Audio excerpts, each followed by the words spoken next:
তো এতদিন থেকে ভিডিও দেখো, তোমরা কি জানো যে আমি ম্যাজিক জানি দেখবে এখন এই ড্রেসটা চেঞ্জ করে এসে পারবো। দেখো বলতে না বলতে এদিকে আমার ড্রেসও চেঞ্জ হয়ে গেছে।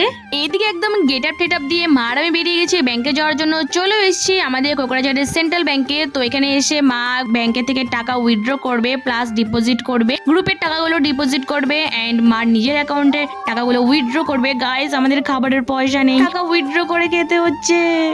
শুনেছি নাকি সোশ্যাল মিডিয়া থেকে টাকা ইনকাম করা যায়, সেটার জন্য অনেক কিছু টুল ফলো করতে হয়। তোমরা প্লিজ আমাকে ফলো করো, আমিও টুলগুলো ফলো করবো, টাকা ইনকাম করতে লাগবে আমারও। ওখানে বোর হয়ে কি করবো না করবো ভেবে পাচ্ছিলাম না, সেজন্য তোমাদের সাথে অনেকটাই বাজে বকে ফেলেছি। তো ওখান থেকে বোর হয়ে এখন বেরিয়ে পড়েছি টোটো করে আরেকটা ব্যাংকে যাওয়ার জন্য।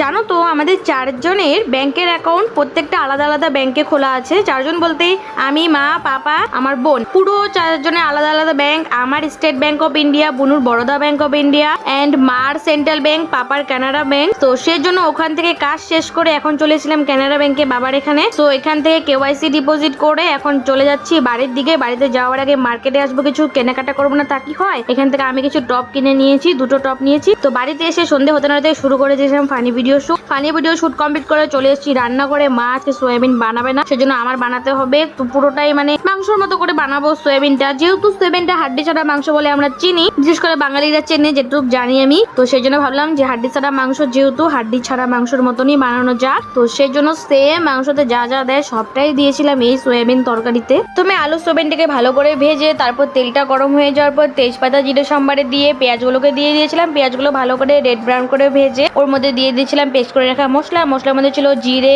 আদা, রসুন, পেঁয়াজের পেস্ট প্লাস শুকনো লঙ্কার পেস্ট দিয়ে তো ভালো করে নাড়াচাড়া করে একটু তেল ছেড়ে আসলে দিয়ে দিয়েছি নুন আর হলুদ দিয়ে ভালো করে নাড়াচাড়া করে মশলাটাকে কষিয়ে দিয়ে দিয়েছি ভেজে রাখা আলুগুলো দিয়ে ভালো করে মশলার সাথে কষিয়ে তারপর দিয়ে দিয়েছি ভেজে রাখা সোয়াগুলোর সাথে আলুগুলো মশলার সাথে ভালো করে কষিয়ে তারপর ওর মধ্যে দিয়ে দিয়েছিলাম পরিমাণ মতো জল। এদিকে তো আমার মাংসের মতো করে সয়াবিন তরকারি রান্না পুরোপুরি কমপ্লিট। তোমরা কি শুধু ভিডিও দেখেই যাবে? তোমরা কি কেউ লাইক সাবস্ক্রাইব করবে না? তোমরা জানো একটা লাইক সাবস্ক্রাইবে কতটা মোটিভেট করে ভিডিও বানাতে।